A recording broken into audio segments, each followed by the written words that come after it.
Pemirsa, Anda kembali menyaksikan program One on One. Kali ini bersama saya Fani Imaniar. Dan kalau mengingat episode hari ini membahas mengenai topik atau isu yang masih sampai dengan saat ini menjadi perhatian utama dari warga di Indonesia, tidak hanya mereka yang ada di dunia nyata tapi juga di dunia media sosial atau dunia maya, yakni persidangan atas kasus pembunuhan berencana Brigadir Yosua Huta Barat yang melibatkan berbagai macam pihak, terutama ketika dalang utamanya adalah mantan Kadif Propam Polri Irjen Pol Verdi Sambo dan juga istrinya Putri Chandrawati.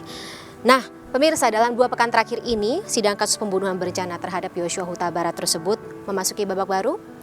Banyak yang muncul dalam persidangan tersebut, mulai dari pemeriksaan saksi saling silang antar terdakwa untuk terdakwa lainnya, kemudian juga beberapa fakta baru yang terkuak dalam persidangan tersebut, serta emosi yang semakin beragam, semakin banyak terlihat di dalam persidangannya. Salah satunya ini terlihat dari sosok salah satu terdakwa, tepatnya Richard Eliezer Baradae, yang dalam beberapa sidang terakhir ini lebih terbuka dalam menampilkan emosi, lebih terbuka dalam menampilkan apa yang sedang berada dalam pikirannya, terutama mengingat ia terlibat begitu dalam kasus pembunuhan berencana yang juga melibatkan namanya sebagai terdakwa ini. Dan kalau bicara mengenai Richard Eliezer, pemirsa, kita juga tidak bisa melepaskan dari satu sosok lainnya, yakni sang kuasa hukum Roni Talapesi. Dan saat ini sudah bergabung bersama saya dalam program One on One, sang Roni Talapesi, kuasa hukum dari Richard Eliezer tersebut. Selamat hari baik, Bang Roni. Selamat hari baik, Mbak Fani. Biar selamat Salam pagi. sehat. Salam sehat. Sehat selalu ya, Bang Sehat Roni. selalu. Soalnya agendanya padat banget, Bang Roni. Iya, Mbak Fani. Kita kan sidang seminggu 2 kali kan, hari Senin dan hari Rabu. Itu kapan membagi waktu istirahat ya, Bang, kalau boleh tahu? Nggak istirahat, Bang?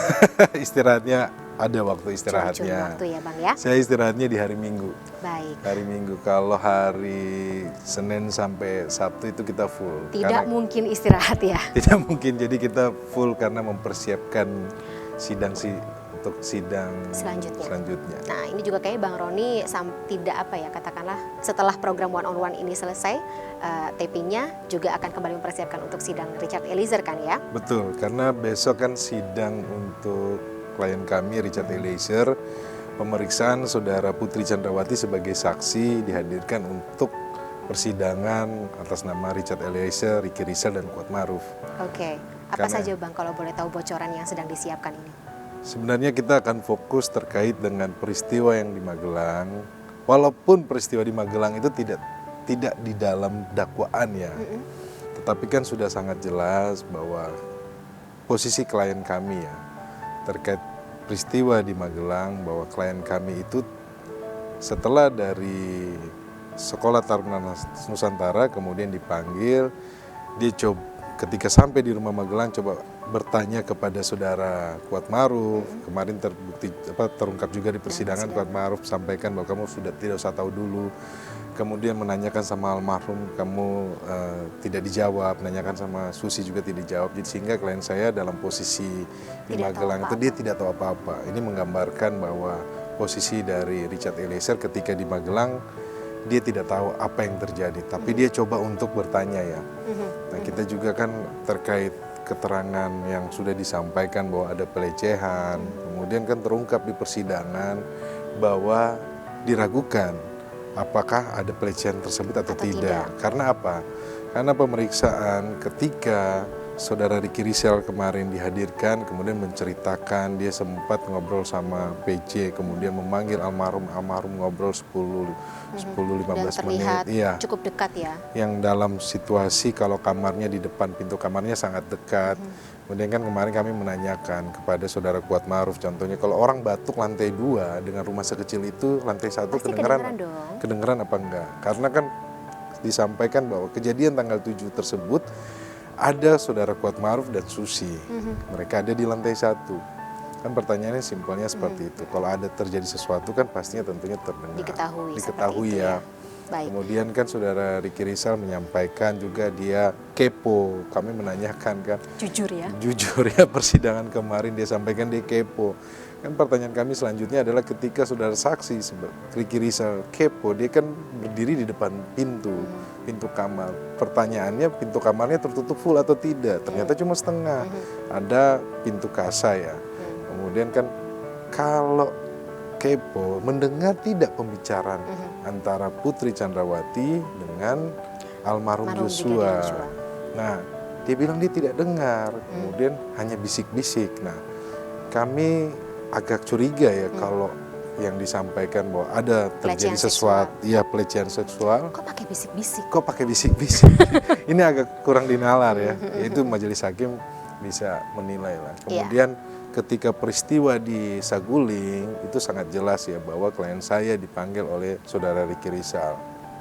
Kemudian kan pemeriksaan saksi sebelumnya para ajudan kami sempat menanyakan karena di BAP-nya saudara Ricky Rizal dijelaskan bahwa dia itu dipanggil oleh Ferdy Sambo lewat HT, Hondi Toki. Nah, pertanyaan kita kepada para ajudan yang minggu lalu sudah dihadirkan, pertanyaan kita adalah kalau dipanggil di HT, ajudan yang lain mendengar atau tidak? Nah, kan lainnya sama ya? Lainnya sama, satu saluran kan, lainnya sama. Saluran maksudnya? Iya, kemudian ditanyakan mereka bilang tidak ada panggilan tersebut. Nah, ini kan menjadi pertanyaan. Kemudian klien saya dipanggil ke atas bertemu sama saudara Ferdy Sambo dan Putri Chandrawati. Nah, kalau disampaikan oleh Ricky Rizal sama Kuat Maruf, mereka ketika dipanggil ke lantai 3, mereka ke lantai 3, itu tidak ada saudara Putri Chandrawati. Tetapi kemarin saya menanyakan di BAP-nya Putri Chandrawati jelas bahwa ketika dia sampai di rumah Saguling, dia ke lantai 3. Ada. Nah, ini kan permasalahannya begini Mbak Fani, bahwa CCTV yang ada di rumah Saguling semuanya tidak ada. Dialterasi, disabotase. Iya, ini rusak ya. Kami juga sempat bertanya siapa yang bertanggung jawab terhadap CCTV yang ada di lantai 3, lantai 2. Karena apa? Ini sangat penting terkait dengan posisi dari Baradae, di situ. Richard Eliezer. Tapi kan barang buktinya sudah rusak, semuanya hilang. Jadi ya kembali lagi kita akan serahkan kepada majelis hakim untuk memutuskan iya, seperti untuk apa memutuskan. ya. Dengan banyak pertimbangan seperti ini ya. Ini juga sih yang dikeluhkan oleh kuasa hukum keluarga Brigadir J, betapa sulitnya untuk memperoleh alat bukti tersebut ya dalam pengusutan kasus ini. Tapi ada juga yang ingin saya tanyakan terkait dengan Baradae sendiri. Kemudian kalau kita melihat bagaimana hubungan antar ajudan dengan Ferdy Sambo yang sampai dengan saat ini masih terlihat ada jejak-jejak semacam, saya tidak mau bilang ketakutan ya Bang, mungkin ada loyalitas juga di situ, hubungan dekat yang sudah terbangun begitu lama. Kalau Richard Eliezer sendiri sebenarnya seperti apa sih hubungannya selama kerja dan mungkin ketika kasus ini sudah berjalan saya dengan Ferdy Sambo? membagi klaster ya, para ajudan. Itu ada 2 klaster. Yang pertama adalah ajudan yang sudah ikut lama. Itu adalah Brigadir Joshua, Brigadir Joshua, kemudian ada Daden, betul. kemudian ada Ricky Rizal, Romer, kemudian ada Romer tidak. Baru ya. Iya, kemudian ada Mateus, kemudian ada satu yang sudah sekolah tapi namanya nggak salah kemarin Mateus ya. Nah, mereka sudah ngikut lama. Inilah yang kami klaster sebagai ajudan yang lama, termasuk Kuat Maruf. Mereka sudah lama ikutnya sejak FS ini menjadi Kapolres ya. Kemudian mereka ikut lama. Nah, kalau yang baru? Klaster yang kedua adalah ajudan yang baru. Junior ya? Juniornya. Ini yang bergabung bersama dengan Richard Eliezer. Mereka satu Richard angkatan? Eliezer tidak satu angkatan, tetapi mereka pilihan dari beberapa kompi ya. Richard Eliezer, Prayogi, kemudian Romer, kemudian Sadam. Kemudian Sadam, mereka ada berapa orang, tetapi inilah yang kita bilang ya di dalam fakta peristiwa ini, 4 orang ini adalah mereka merupakan ajudan yang baru bergabung. Nah, dalam proses persidangan ini kan dari awal saya sudah sampaikan bahwa kualitas saksi, kita harus melihat kualitas saksi mana yang bisa dipercaya antara Richard Eliezer atau seorang Ferdy Sambo. Kenapa saya perlu sampaikan seperti ini? Biar publik mengetahui bahwa dalam kasus ini kan siapa yang coba menutupi, siapa yang memerintahkan anak buahnya untuk merusak TKP, siapa yang berbohong kepada pimpinan, kepada Pak Kapolri, kepada DPR, dan kepada masyarakat seluruh Indonesia. Nah, kemudian itu yang kita sebut seorang Ferdy Sambo ya. Kita lihat kualitas saksi dari seorang Richard Eliezer.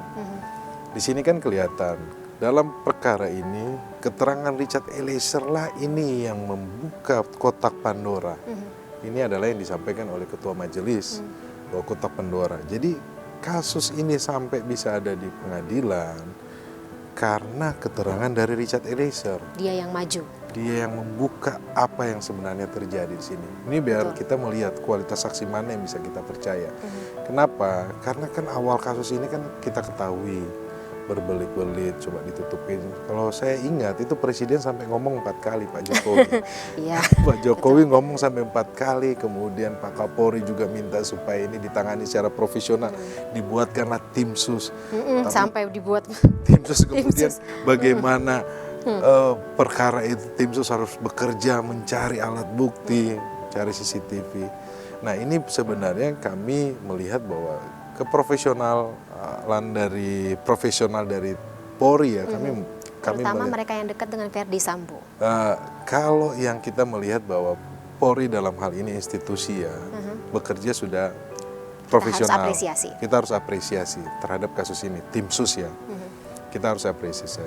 Tapi terkait dengan ada kan perintangan penyidikan apa, ini kan bagian yang terpisah sebenarnya. Kalau kita lihat ya. Tetapi buat kami, saya pribadi secara penasihat hukum dari Richard Eliezer, ketika saya mendampingi Richard Eliezer, saya lihat bagaimana tim sus penyidik ini bekerja profesional. Mereka bekerja secara maksimal. Kemudian kan kemarin kan disampaikan, contohnya Saudara Kuatmaruf sampaikan begini, bahwa keterangannya dia karena dia dipaksa oleh penyidik. Kemudian salah satu rekan saya menanyakan, Anda waktu diperiksa didampingi pengacara atau tidak? Iya, saya didampingi pengacara. Pengacaranya dari kantor mana? Ternyata itu masih kantor dari pengacara dari Ferdy Sambo. Logikanya kan kalau seandainya Anda dipaksa, tentu kayaknya kan pasti kalau kita sebagai pengacara, klien kan kita dipaksa gitu, kita akan keberatan. Betul. Ini ingin saya gali juga Bang Roni, karena mengingat Bang Roni kan hitungannya mendampingi Richard Eliezer, sudah menggantikan beberapa kuasa hukum yang sebelumnya mendampingi yang bersangkutan ya Richard. Kuasa hukum ketiga kalau nggak salah. Saya yang ketiga. Koreksi, oke, siap. Dan itu juga menjadi sebuah polemik tersendiri, tapi mungkin akan dibahas di segmen berikutnya ya. Bang Roni, karena juga masih ada yang bikin saya penasaran, terutama terkait dengan beberapa kesaksian yang muncul dalam persidangan, dan ini menjadi, kita sebut ya, bola panas begitu ya. Baik. Program One on One masih akan kembali setelah jeda berikut ini, pemirsa. Masih bersama kami dengan narasumber kami, Roni Talapesi, Bang Roni Talapesi selaku kuasa hukum Richard Eliezer. Tetaplah bersama kami.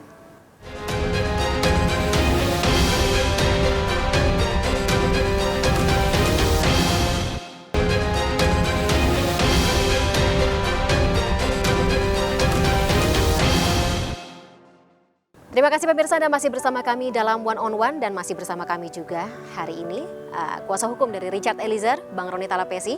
Bang Roni, mungkin langsung saja karena banyak pertanyaan yang ingin saya tanyakan dan tentunya juga masyarakat ingin dengarkan terkait dengan beberapa kesaksian dari Richard Eliezer dalam persidangan yang jadi viral juga tentunya. Aku mungkin breakdown satu-satu kali ya Bang Roni ya. Ada yang Ferdy Sambo memerintahkan Baradae untuk mengokang senjata. Kemudian Ferdy Sambo menarik leher almarhum Brigadir J saat akan dieksekusi. Terus kemudian ada fakta-fakta lainnya yang juga terungkap seperti itu. Ada wanita yang menangis keluar dari rumah Ferdy Sambo ketika pembunuhan berencana atau kasus tersebut baru saja terjadi. Seperti apa mungkin dari kacamata Richard Eliezer ketika bercerita kepada Abang? Ya, kalau klien saya kan menyampaikan sesuai fakta ya, mengingat bahwa dia adalah status sebagai justice collaborator. Tentunya kewajiban dia adalah menyampaikan yang sebenar-benarnya ya. Dan kemarin sebelum persidangan saya cuma sampaikan, Richard kamu ceritakan aja semuanya apa yang kamu ketahui. Jadi mengalir saja. Jadi kan terlihat di dalam persidangan bahwa dia itu menyampaikan itu secara spontanitas. Saya pikir dan hampir ingat semua loh detailnya, hebat sampai sih, yang detail dia bisa ingat semuanya. Buat kami bersyukur. Kenapa? Karena kami mengikuti proses bagaimana ketika dia dari awal trauma, kemudian dia bisa bangkit, dia bisa punya percaya diri. Ini kan Benar proses trauma ya Bang? trauma, tentunya trauma Mbak Fani kan bagaimanapun ini peristiwa yang bukan biasa ya. Dia menembak teman sendiri, kemudian 1 bulan dia didoktrin untuk sampaikan peristiwa tembak-menembak yang tidak sesuai dengan isi hatinya dia. Kan akhirnya dia harus menutupi ini, bagaimana rasa trauma itu kemudian dari psikologinya dia, kita lihat ya aspek itu. Kemudian kan dalam proses ini kita menghadirkan psikolog, kita menghadirkan rohaniawan untuk pendampingan, dan kami melihat progresnya sangat baik, perubahannya. Sehingga dalam persidangan saya bilang sampaikan saja. Jadi dia secara luas dia sampaikan semuanya kan. Kemudian terkait fakta-fakta tersebut buat kami kan itu yang sesuai ya. Pertama soal sarung tangan.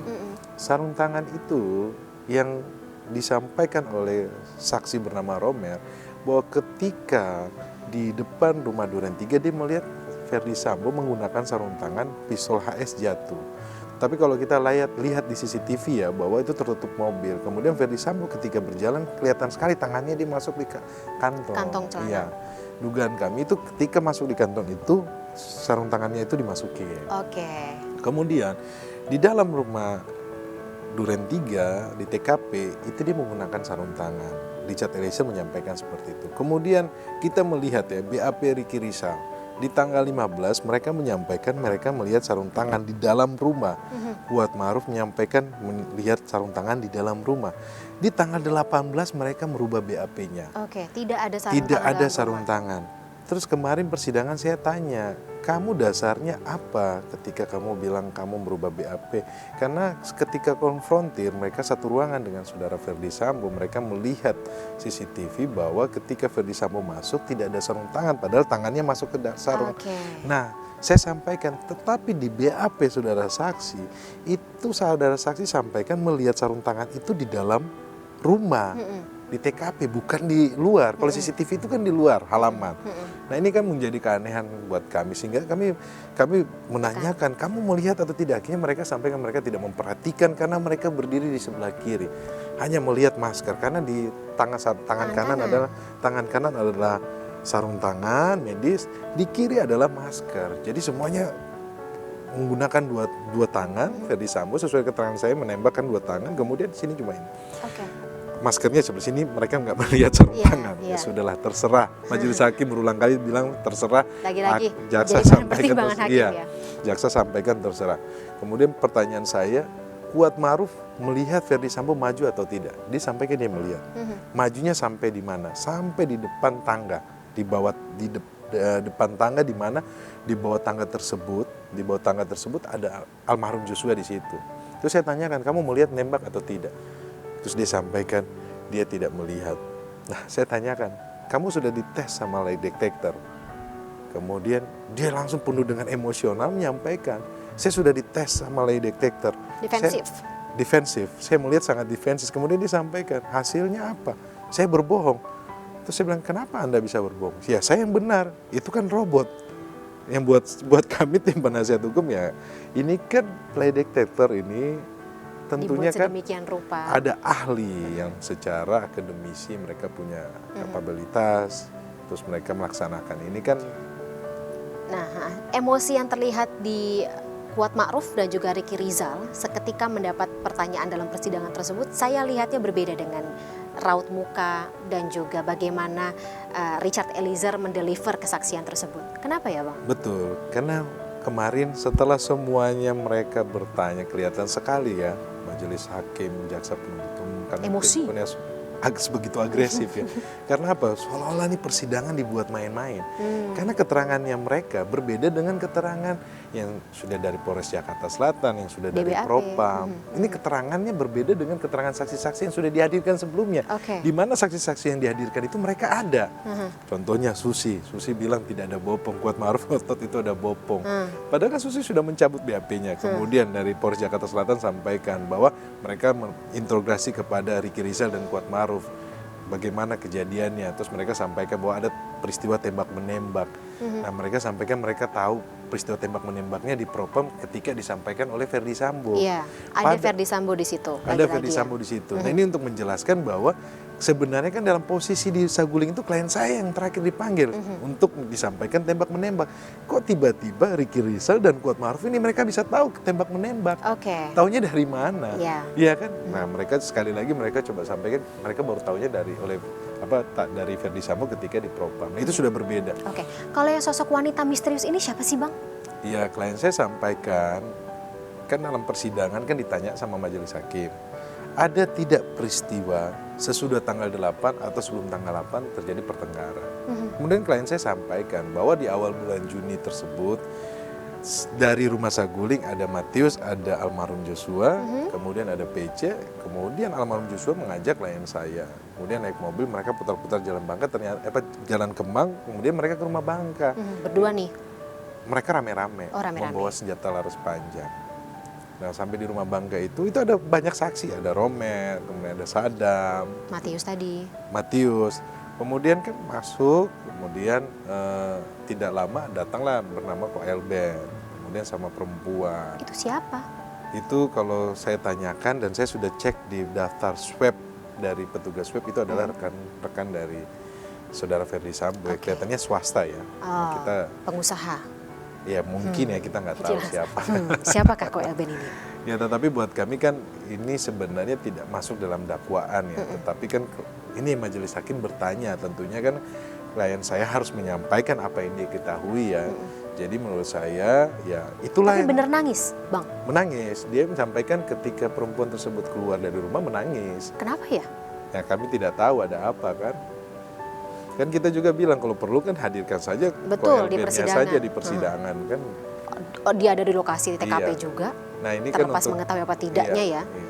Tapi kita lihat kan ya karena ini kesaksiannya saksi banyak, hakim sampaikan bahwa kan ada salah satu saksi yang belum dihadirkan itu dari ajudan. Kita coba untuk minta dihadirkan, tetapi kemarin majelis hakim sampaikan bahwa mengingat persidangan ini berjalan masih panjang, nanti saja, dan jaksa melihat belum jadi prioritas seperti belum itu. jadi prioritas. Sebenarnya saksi yang kita minta dihadirkan ini adalah saksi yang bisa menjelaskan peristiwa yang di situ. Tetapi ya sekali lagi kami menghargai terkait dengan kebijaksanaan dari majelis hakim dan jaksa penuntut umum. Nah, kalau bicara mengenai kesaksian yang muncul dalam persidangan lagi, Bang Roni, ketika melihat yang disampaikan oleh Eliezer dengan Ricky Rizal dan bahkan dengan Kuat Ma'ruf ini saling berbeda satu sama lain, dan kalau bisa kita ibaratkan perfilman seperti ini, kesaksian yang diberikan oleh Eliezer dan juga Ricky Rizal ini saling antagonistik gitu, saling bertentangan atau saling berlawanan seperti itu. Kalau mungkin kita bisa tarik garis ke belakang, hubungan antar keduanya ya mungkin dengan juga Kuat Ma'ruf ini seperti apa sih sesama ajudan ini? Ya, sesama ajudan. Kuat Ma'ruf ini kan sebelum kejadian kan setelah 2 tahun cuti kemudian kerja lagi ya. Jadi tidak mengenal secara personal.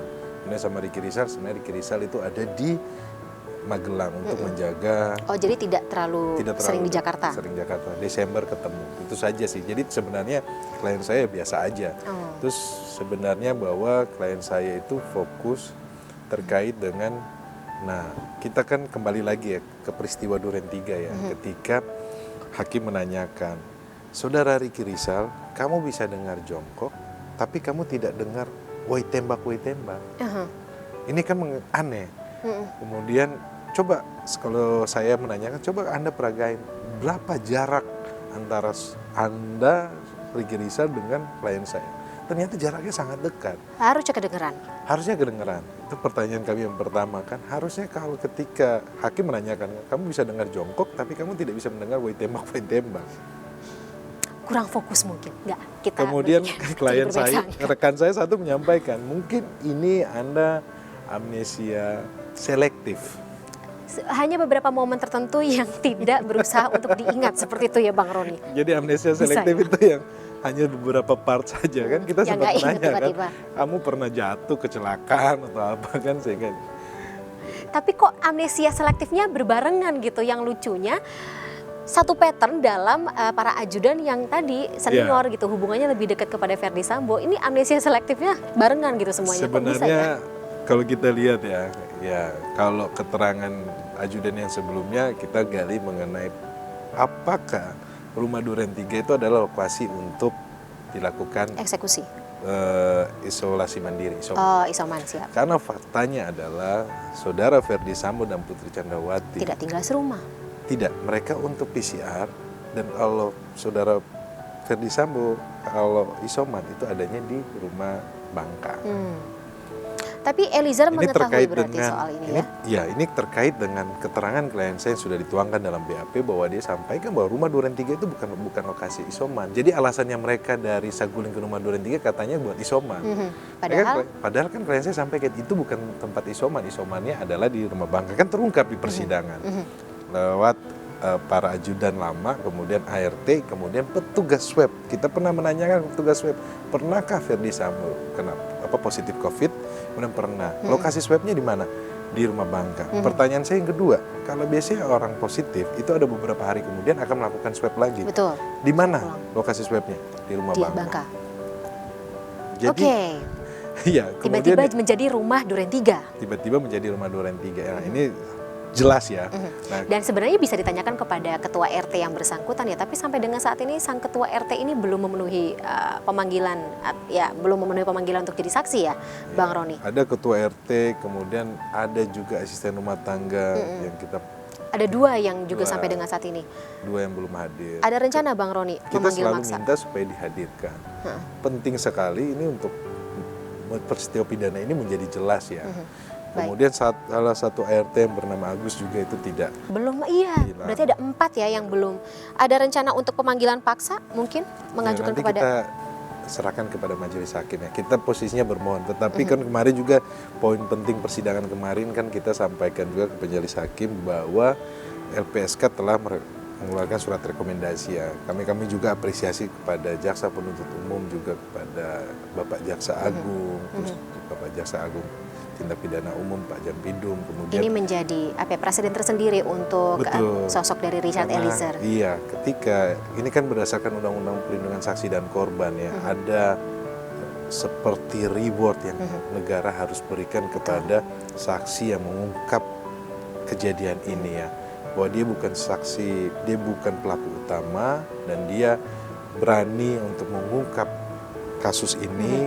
Tentunya di dalam Undang-Undang Perlindungan Saksi dan Korban dia mendapatkan apresiasi. Nah, Sebagai kemarin, justice collaborator itu ya? Iya, sebagai justice Baik, collaborator. itu akan kita gali lebih lanjut ya Bang di segmen berikut, karena berhubung kita harus commercial break atau jeda sejenak ya. Tetaplah bersama kami pemirsa, program One on One akan kembali sesaat lagi.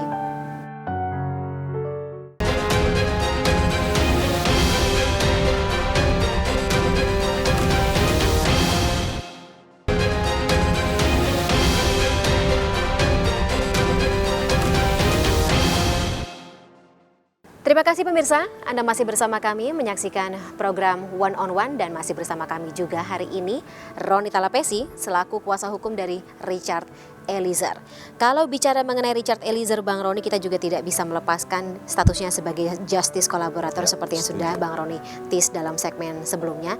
Tapi mungkin yang juga masyarakat penasaran adalah ketika Richard Eliezer ini dikabulkan permohonannya sebagai justice kolaborator, apa saja yang akan Eliezer dapatkan? Ya, tentunya kan di dalam Undang-Undang Perlindungan Saksi dan Korban pasal 10 poin A, di situ kan dijelaskan bahwa klien saya seorang justice collaborator, pelaku yang bukan pelaku utama, yang berani mengungkap kebenaran, menyatakan kejadian yang sebenarnya, tentunya dia dilindungi oleh Undang-Undang Perlindungan Saksi dan Korban. Dan Kemudian negara, ya? di ayat 3-nya dijelaskan terkait dengan apa yang diberikan oleh negara ya, oleh Lembaga Perlindungan Saksi dan Korban, adalah salah satunya adalah terkait dengan rekomendasi untuk keringanan tuntutan. Kemudian mereka akan mengirimkan surat rekomendasinya juga kepada pengadilan untuk keringanan vonisnya. Nah, itu ya, kemarin kan kalau kita lihat berita baik untuk Richard Eliezer adalah LPSK sudah mengirimkan surat tersebut kepada jaksa penuntut umum. Tinggal kita tunggu jawabannya. Tinggal ya. kita tunggu jawabannya. Tapi naga-naganya gimana Bang? Ya, kami sangat berharap Mbak Fani kan dalam proses penegakan hukum ini bahwa Richard Eliezer ini kan mengaku perbuatannya dan dia membuka kotak Pandora. Kemudian dalam proses persidangan, penyidikan persidangan, dia menunjukkan sikap kooperatifnya ya. Dan kemarin juga saya lihat bahwa ketika dia memberikan kesaksian, LPSK itu melakukan assessment, karena saya duduk di bangku penonton ya, mereka mencatat, mereka memperhatikan mimik muka dari si Richard Eliezer. Bang Roni memperhatikan Saya semuanya. memperhatikan seperti itu, Saat sehingga itu Eliezer gimana Bang Iya. ketika assessment? Ketika di persidangan dia menjadi saksi, yang asesmen itu adalah LPSK, mereka di bangku penonton ya.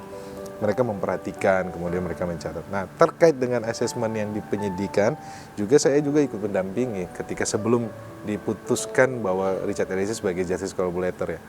Dalam proses itu juga saya lihat bahwa asesmennya ketat Mbak Fani. Mereka ketat, mereka melakukan wawancara berulang kali, kemudian ada tes psikologi juga, apakah yang bersangkutan ini berbohong atau tidak. Ini prosesnya panjang, gitu kan, sehingga Dan lolos semuanya. lolos semuanya kan. Asesmennya bagus ya. Iya, jadi seperti itu. Jadi kalau kami berharap bahwa manfaat dari Richard Eliezer, Baradae menjadi status sebagai justice collaborator, tentunya kami sangat berharap bahwa negara hadir ya, bahwa dalam hal ini untuk bagaimanapun dia masih punya masa depan, dia tulang punggung keluarga. Kita lihat ya dalam hal ini bahwa dia masih punya harapan lah. Kami sih tidak muluk-muluk ya. Tapi saya menanyakan berulang kali kepada Baradae atau Richard Eliezer, cita-citamu apa? Saya masih tetap mau menjadi anggota BRIMOB. Itu adalah kebanggaan dari dia dan kebanggaan keluarga. Dan tampaknya dari BRIMOB sendiri juga tidak menutup pintu untuk itu ya. Ya kami berharap ya, sekali lagi. Masih ada kekompakan kok untuk mendukungnya kalau saya lihat. Ya kami melihat bahwa kami juga terima kasih ya kepada Pak Kapolri, kemudian Pak Dankor, kemudian tim sus, Pak Kabar Reskrim ya, Pak Kabar Intelkam, Pak Kabar Hakam, semua ya, semua pimpinan yang kami melihat Kabar Intelkam, bahwa dalam proses ini kan bagaimana proses ini semuanya berjalan baik dan hak-hak dari Richard Eliezer Baradae ini terpenuhi semuanya. Bang Roni, yang juga kita perhatikan adalah, tapi benar ya, dari ketika penyidikan, asesmen penyidikan tersebut, kemudian pembentukan BAP sampai dengan persidangan, itu keterangan yang disampaikan oleh Eliezer itu semuanya konsisten. Iya. Bang Roni, apa ya, membisiki apa sih supaya kliennya ini bisa tetap teguh seperti itu dalam pendiriannya, dan somehow ya itu tadi gitu, ketika kita, kalau saya sebagai manusia biasa gitu kadang-kadang suka selip, ya itu tadi kadang-kadang mungkin ada amnesia setengah-setengah lah gitu untuk mengingat seperti itu, tapi ini tidak terjadi di Eliezer gitu. Mungkin ada bocoran seperti apa gitu, komunikasi seperti apa sih yang Bang Roni bangun dengan Eliezer sampai memang titik ini? aktif berkomunikasi ya. Saya aktif berkomunikasi sampai dalam kakak arti adik loh. Saya sering bertemu ya, bukan berkomunikasi secara telepon karena dia kan di dalam rutan ya. Tetapi kami bertemu setiap hari Minggu, kami ada ibadah bersama, saling menguatkan. Dan saya selalu sampaikan Richard Eliezer bahwa ini bukan akhir dari segalanya, kamu masih punya harapan. Kita akan berjuang sepenuhnya. Dan saya sampaikan bahwa kamu juga harus ingat orang tua kamu berharap sama kamu. Kamu adalah tulang punggung keluarga. Jangan menyerah. Nah, poin baliknya itu, kalau saya lihat Mbak Fani, ketika dia bisa menyampaikan permohonan maafnya langsung kepada keluarga almarhum Joshua. Dalam persidangan. Dalam persidangan. Itu saya. Bang Roni yang kasih ide atau dari dia sendiri? Jadi dia sampaikan bahwa saya mau menyampaikan permohonan maaf secara langsung Bang. Saya bilang silakan saja. Terus dia tanyakan, nanti di persidangan boleh nggak? Boleh dong. Itu hak kamu kok. Nanti saya akan sampaikan kepada majelis hakim untuk diberikan kesempatan. Dan itu dia lakukan. Dan saya lihat ketika keluarga juga memberikan maaf kepada dia, itu seperti rohnya kembali lagi. Dia punya spirit lagi ya, sebagai seorang BRIMOB ya. Nah itu yang membuat kami melihat bahwa ini baik sekali buat Richard Eliezer, sehingga dalam menghadapi proses persidangan ini dia semakin stabil, kemudian jadi semakin terbuka seperti itu ya. Semakin terbuka, dan dia menyampaikan apa yang ditanyakan oleh majelis hakim, oleh jaksa penuntut umum secara detail, secara rileks. Nah itu semua disampaikan ya. Perbedaannya jauh ya Bang, dari ketika Bang Roni pertama kali bertemu dengan Eliezer sampai dengan saat Jauh ini? sekali Mbak Fani. Saya pertama kali dampingi itu kelihatan sekali ya. Saya lihat dari mimik muka, kemudian saya lihat dari tatapannya itu kosong. Saya ada beberapa foto yang saya dokumentasikan, tetapi saya tidak bisa sampaikan kepada publik karena saya harus menjaga ya privasi dari klien saya ya. Tapi kita juga lihat sih, yang tadinya kurus, menunduk gitu, terus menunduk, lebih banyak menunduk, kemudian tidak berani melihat apa ya, katakanlah melihat kamera, melihat orang-orang di sekitarnya, tapi sekarang dia terlihat lebih bersemangat, jauh sangat percaya diri ya, seperti yang biasa terlihat di anggota BRIMOB seperti itu. Ya, kami kan selalu membangkitkan semangatnya bahwa Richard tidak sendiri, bahwa Richard masih anggota Polri aktif, belum dipecat. Jadi harapannya dia, kamu masih punya harapan. Dan kita dari tim penasihat hukumnya, kita akan berjuang all out untuk keadilan, rasa keadilannya untuk kamu. Kita akan berjuangin supaya kamu mendapatkan yang terbaik. Itu yang kami selalu sampaikan kan dia melihat bahwa kami dari tim penasihat hukum kan melakukan semua strategi-strategi ini kan dalam persidangan ketika kami tidak mengajukan eksepsi. Kan banyak yang menanyakan, kok tim penasihat hukum dari Baradae tidak melakukan eksepsi? Karena kita sudah tahu bahwa kualitas saksi mana yang kita bisa percaya kan? Udah ada pemetaan itu berarti kita ya sudah Bang? Kita sudah peta. Saya sudah baca BAP secara tuntas, saya sudah pelajari. 1, 2, 3. Iya, jadi ketika kita tidak melakukan eksepsi, kemudian kita punya kesempatan pertama kali, kami punya kesempatan pertama kali untuk memeriksa saksi-saksi dari asisten rumah tangga. Akhirnya kan contohnya Susi ya, dia mencabut BAP-nya. Tapi Bang Roni marah waktu itu ya? Ya sebenarnya saya kasihan juga sih Mbak Fani ya. Terlalu, kalau saya lihat terlalu dipaksa untuk menghafalkan sesuatu yang menurut saya dia tidak sanggup. Sebenarnya mungkin secara moral dia juga tidak mau seperti itu, tapi ya karena tadi ada paksaan, dikhawatirkan ada paksaan seperti itu. Iya, dugaan kami kan dia diajarin kan untuk bersaksi, tapi akhirnya kan semuanya terbuka juga dan ada pencabutan kesaksian. Iya, pencabutan kesaksian. Tapi mungkin dari Eliezer sendiri, Bang Roni, pernah ngobrol nggak sama Bang Roni, selain masih pengen menjadi anggota BRIMOB, kira-kira apa lagi yang dia harapkan? Mungkin dari vonisnya ada mimpi tersendiri, kira-kira vonis yang akan dijatuhkan kepada dia berapa lama, kemudian ketika sudah bebas, dia mau kemana kalau misalnya dia tidak menjadi anggota BRIMOB?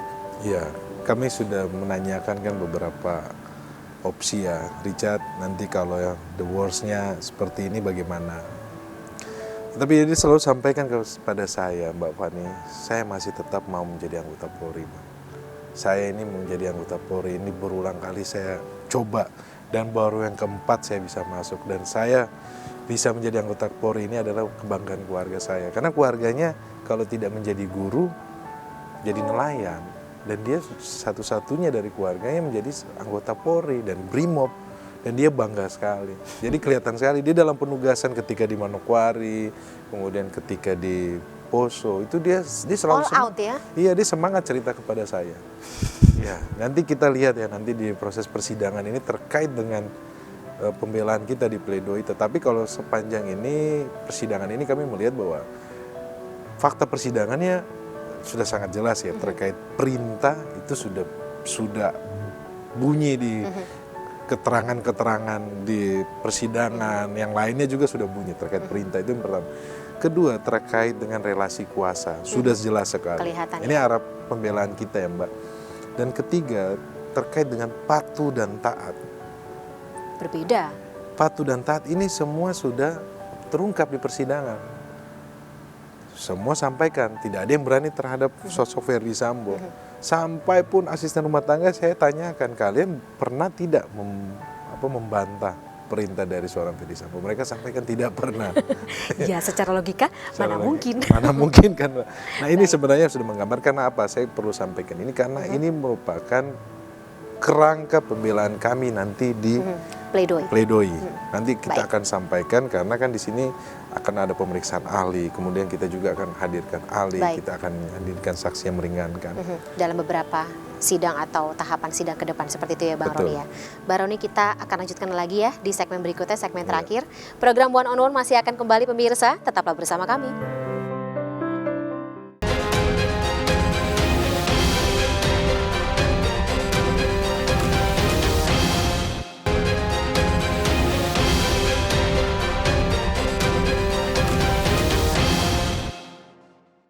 One on One kembali lagi pemirsa, dan masih bersama kami kuasa hukum dari Baradae, Richard Eliezer, dalam kasus pembunuhan berencana Brigadir Yosua Huta Barat, Roni Talapesi. Bang Roni, sebelum aku masuk terkait dengan Bang Roni dan juga Richard Eliezer sendiri, itu kan berawal dari ketika Bang Roni menjadi kuasa hukum yang bersangkutan ya. Kalau boleh mungkin sedikit ceritakan gitu, ketika Bang Roni entah menyanggupi atau memang Bang Roni sendiri yang mengajukan diri sebagai kuasa hukum Richard Eliezer ini sampai dengan saat ini tuh sebenarnya awal perjalanannya seperti apa sih? Ibu saya dari Sulawesi Utara, dari Manado, jadi kami punya kedekatan secara emosional ya, karena satu kampung sebenarnya. Jadi ketika ada permasalahan ini ya dari keluarga menyampaikan untuk ya? dibantu Richard Eliezer. Jadi ya ketika saya bertemu, kemudian ngobrol, kan saya ketemu orang tuanya juga ya, ngobrol sama orang tuanya di Brimo. Jadi ya semuanya mengalir ya, bahwa saya juga ketika pertama kali ketemu sama Richard Eliezer, hati saya tergugah juga. Saya bilang kasihan ini anak gitu loh, jangan sampai dia itu ditinggal gitu loh, maksudnya dia dikorbanin ya. Saya ada kata kecil hati saya seperti itu ya. Akhirnya saya yakinkan diri saya, kemudian berbicara dengan keluarga, ya saya putuskan untuk mendampingi Richard Eliezer ya. Walaupun yang sudah, atau katakanlah Bang Roni pasti sudah mendengar dong apa yang terjadi pada dua kuasa hukum sebelumnya. Ya saya sudah dengar ya, mengikuti di pemerintahan ya, buat kuasa hukum ya. Tapi kalau yang kuasa hukum yang pertama kan dicabut oleh Richard Eliezer, yang kedua kan juga dicabut karena tidak merasa maksimal untuk mendampingi Richard Eliezer kan. Jadi kalau saya ya saya sampaikan kepada Richard Eliezer, ya sudah kita jalanin saja, kita yakin bahwa pasti ada pertolongan yang dari yang atas, dari Tuhan, jadi kita nggak usah khawatir. Nanti kita buktikan di persidangan, kan sekarang kelihatan sekali persidangan ini sudah mengkerucut ya. Fakta-fakta persidangan sudah terungkap. Dan ke arah mana angin ini akan bergerak sudah ya Bang? Terlihat sekali Mbak Fani. Nah, apa ya Bang Roni sendiri ketika menjadi kuasa hukum Richard Eliezer ini kan secara tidak langsung berarti apa ya, istilahnya kan melawan tangan-tangannya Verdi Sambo seperti itu. Pernah nggak sih Bang mendapat ancaman atau telepon-telepon gelap gitu misalnya? Kalau telepon-telepon mah ada. Oh ada, benar. Telepon Mbak Fani. Telepon ada, tapi saya yakini bahwa proses ini adalah, kalau saya ada di proses ini berarti ada sesuatu yang memang tujuan yang baik ya untuk Richard Eliezer ya. Saya percaya bahwa ini adalah campur tangan dari yang Tuhan di atas ya. Jadi ketika saya menangani Baradae Richard Eliezer, saya sampaikan bahwa ya udah saya jalani gitu. Saya tidak usah perlu khawatir, tidak perlu takut ya. Seperti itu. Jadi ya maju terus pantang mundur. Maju terus. Yang penting kita berbicara soal fakta hukum ya.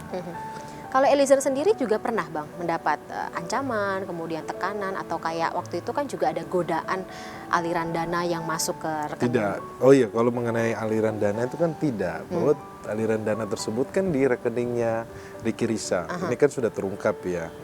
Kemudian yang menarik kan Ricky Rizal sampaikan kan bahwa pemindahan rekening tersebut atas perintah Putri Chandrawati. Terus kemarin pemeriksaan Ricky Rizal saya bilang, saya baca ini BAP-nya Putri Chandrawati. Putri Chandrawati menyampaikan, menyangkal bahwa dia tidak memerintah untuk memindahkan rekening. Jadi memerintahkan siapa? Siapa yang memerintahkan? Baru sudah Ricky Rizal kaget ya. Nah itu yang masalah soal uangnya. Terus kedua mengenai yang tadi ditanyakan oleh Mbak Fani terkait dengan ancaman-ancaman, tidak ada. Karena kita lihat bahwa Polri di sini bekerja secara profesional ya, kemudian dijaga betul oleh Brimob. Saya lihat semuanya berjalan baik. Iya, kompak loh Bang Roni. Iya. Kekompakan itu juga terlihat loh antara Bang Roni sama Richard Eliezer sama Icat ya kalau Bang Roni memanggil ya. Iya, sama ini, Icat ini terlihat loh kemarin ketika dalam persidangan terakhir kepada Ricky Rizal gitu. Wow, kalau masyarakat melihat betapa Bang Roni memperlihatankan murkanya loh. Emosi yang jarang kita lihat dari Bang Roni dalam persidangan, kecuali ya sebelumnya sama Susi, karena Susi akhirnya mencabut keterangannya gitu sebagai kesaksian palsu. Tapi sama Ricky Rizal kemarin Bang Roni tampak apa ya, lebih emosi gitu daripada biasanya. Kenapa Bang? Apakah terbentuk sebuah emotional attachment, dan kalau memang apa ya, dalam hubungan antara kuasa hukum dengan klien, apakah ini memang inevitable? Ya tentunya dalam kasus ya, setiap lawyer ya kita harus betul-betul menjiwai, mendalami kasus ini ya. Saya ingat dulu pernyataan dari Bang Adnan Budi Nasution pernah menyampaikan, Ron, kalau kau punya klien, dari dalam penjara kau pegang tangannya. sampai kau antar ke persidangan, kau harus pastikan dia itu nyaman dan dia baik. Itu saya selalu ingat. Jadi itu yang terbawa dalam ketika saya menjadi seorang pengacara, saya mendampingi klien, tentunya saya totalitas ya. Nah, dalam proses ini kan saya mengikuti dari penyidikan, saya merasakan apa yang dirasakan oleh Richard Eliezer ya. Dari awalnya merasakan ketakutan, kemudian trauma, terus bagaimana kita mencarikan psikolog, bagaimana kita memulihkan rasa traumanya dia, kita melakukan pendampingan. Nah, ini proses waktu yang berjalan ya. Tentunya dari seorang pengacara ya, saya bekerja secara profesional ya, bukan karena terbawa oleh suasana, tidak. Tapi kan sebagai manusia biasa. Dalam persidangan kan kemarin, sebelum-sebelumnya kan saya ini, tetapi ketika saksi yang menyampaikan yang kesaksian tidak masuk akal ya, kemudian bertele-tele, tentunya kan bukan hanya saya saja, majelis hakim jaksa penuntut umum ya.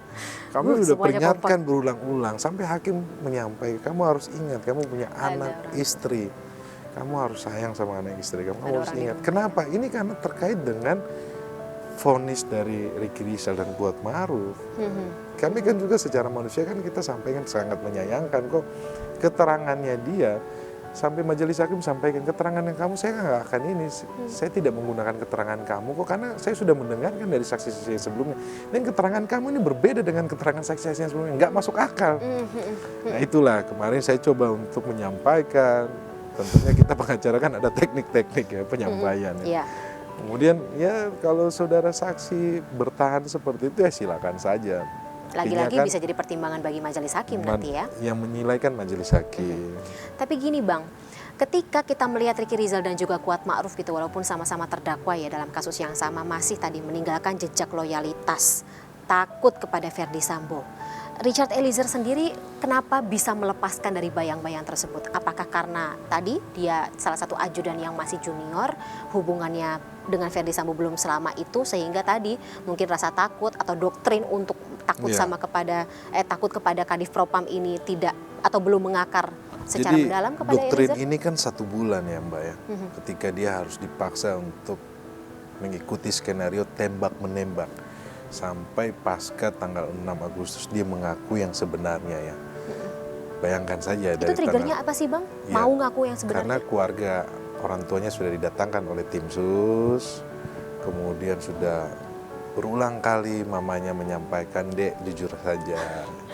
Ya, sayang orang tua ya? Sayang orang tua dia. Karena value keluarganya ini sebenarnya saya sudah lihat bahwa mereka punya value, mereka dari kampung, mereka yang hidupnya apa adanya, mereka jujur, mau kerja. Itu value-nya saya lihat ya. Ya mungkin kalau di ibu kota ini kita sudah jarang sekali lihat value seperti itu ya. Tetapi di sini ibunya sampaikan kepada saya, ibunya bangga ketika anaknya jujur. Dan ibunya sampaikan kepada saya, tidak apa-apa dia masuk penjara asal dia jujur. Jangan dia bohong tapi dia lepas. Gitu loh. Itu saya lihat value itu sangat kuat ya, value keluarga ya. Itu buat kami tim penasehat hukum ikut bangga ya. Nah, dan itu yang membuat Bang Roni masih bertahan dengan Richard Eliezer sampai dengan saat ini. Ya, saya tentunya kan dari proses ini bagaimana dia disampaikan dia hanya berdiri keterangan saksi, dia hanya sendirian. Kemudian akhirnya terpatahkan, dia berdiri tidak sendirian lagi, kesaksian lain ikut mendukung, kemudian alat bukti yang lain mendukung. Kemudian yang menarik Mbak, kemarin ini kan Richard Eliezer punya tas tumi ya. Karena disampaikan waktu di rumah Saguling dia memakai tas tumi yang di dalamnya ditaruh senjata HS almarhum, menyerahkan kepada saudara Verdi Sambo. Tas tumi tersebut memang bukan barang bukti ya, diserahkan kepada orang tuanya. Nah, kemudian saya ketika ketemu sama orang tuanya, kemudian kita berkunjung ke rutan Barreskrim, tas tumi tersebut dipakai sama bapaknya. Sebenarnya Icat sampaikan, Pak, coba saya lihat di dalam kantong kecil itu kayaknya ada jadwal SOP dari para ajudan. Akhirnya dibuka, itu ada SOP kertas. Kemarin kita sudah sampaikan ke majelis hakim. Nanti kita akan sampaikan di pledoi dan kita serahkan kepada jasa penuntut umum. Di dalam tersebut di situ ada SOP ajudan driver, terus barang perlengkapan yang harus disiapkan. Nah, di situ tertulis senjata Glock. Nah, karena apa? Richard Eliezer kan menyampaikan bahwa di rumah Duren 3, Verdi Sambo menembak memakai senjata Glock. Kan selama ini kan dibantah bahwa Iya. senjata bukan senjata Glock. Kemudian kan kita sudah tanyakan kepada kepada sesprinya Ferdi Sambo. Pak Ferdi Sambo ini senjatanya senjata apa? Senjata Glock. Kemudian kita dapatkan lagi kemarin daftar perlengkapannya ada senjata Glock. Kita sudah tunjukkan kepada majelis. Kita juga surprise ya. Wah, Lagi-lagi tangan Tuhan yang bermain di tangan sini ya Tuhan. Bang ya. Gitu. Saya boleh sampaikan seperti itu ya. Ini hal-hal yang keajaiban yang kita lihat bahwa ada tangan Tuhan. Dan ketika berangkat dari doa Eliezer, ketika Eliezer bersaksi di persidangan bahwa sebelum dia terpaksa harus mengeksekusi Brigadir Yosua, dia sempat berdoa sama Tuhan ya, Iya. Bang.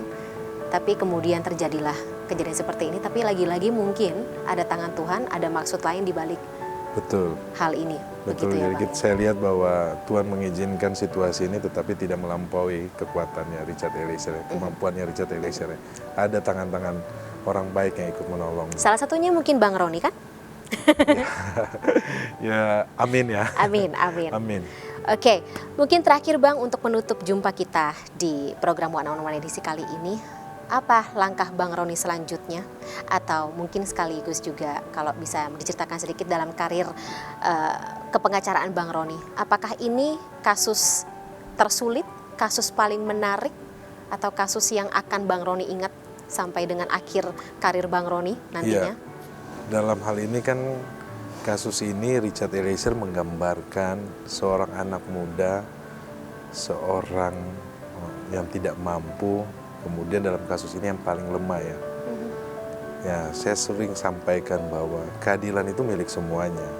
Keadilan itu bukan hanya milik segelintir orang, kelompok yang Berkuasa. memiliki kekuasaan, memiliki uang. Tetapi jangan lupakan bahwa ada orang yang di bawah yang mengejar, yang mau mengejar rasa keadilan tersebut. Dalam kasus ini kan Richard Eliezer. Nah, ketika dalam persidangan ini kita hopeless awalnya, kemudian kita melihat persidangan terungkap bukti-bukti mendukung pernyataan Richard Eliezer, buat kami ini hal yang baik dan kami optimis bahwa proses penegakan hukum ini akan menjadi lebih baik ke depannya.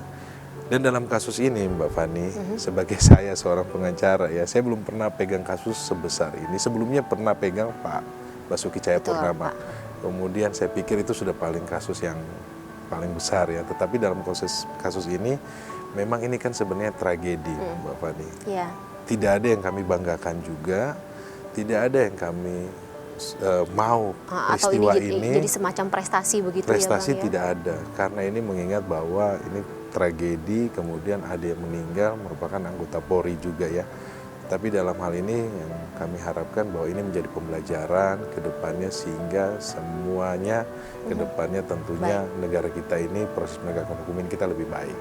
Kita masih optimis ya memandang Ya. penegakan hukum negara ini Ya. dan tentunya tadi ya mengejar sesuai dengan marwah hukum, seperti aturan hukum bahwa semua manusia sama di mata hukum, seperti itu ya Sama Bang di Roni. mata hukum. Bang Roni, ini pembicaraan yang sebenarnya tidak habis dalam satu program, tapi karena durasi sudah habis, kita harus terpaksa sudahi dulu dialog kita pada hari ini dalam program One on One edisi kali ini. Terima kasih sekali kasih, ya Mbak Bang Fani. Roni atas waktunya. Terima kasih. Sehat selalu Bang Roni, Terima kasih. pekerjaannya masih akan ada beberapa tahap selanjutnya. Saya harap kondisi Bang Roni, kondisi kesehatan Bang Roni dan juga teman-teman kuasa hukum dan juga Richard Eliezer khususnya masih prima ke depannya, selalu berada dalam lindungan Tuhan Yang Maha Esa. Terima kasih Aunius, Baik. terima kasih Mbak Fani. Saya yang terima kasih Bang Roni. Dan demikian pemirsa pembicaraan kita bersama dengan Roni Talapesi selaku kuasa hukum dari Richard Eliezer. Saya Fani Imaniar. Terima kasih. Sampai jumpa.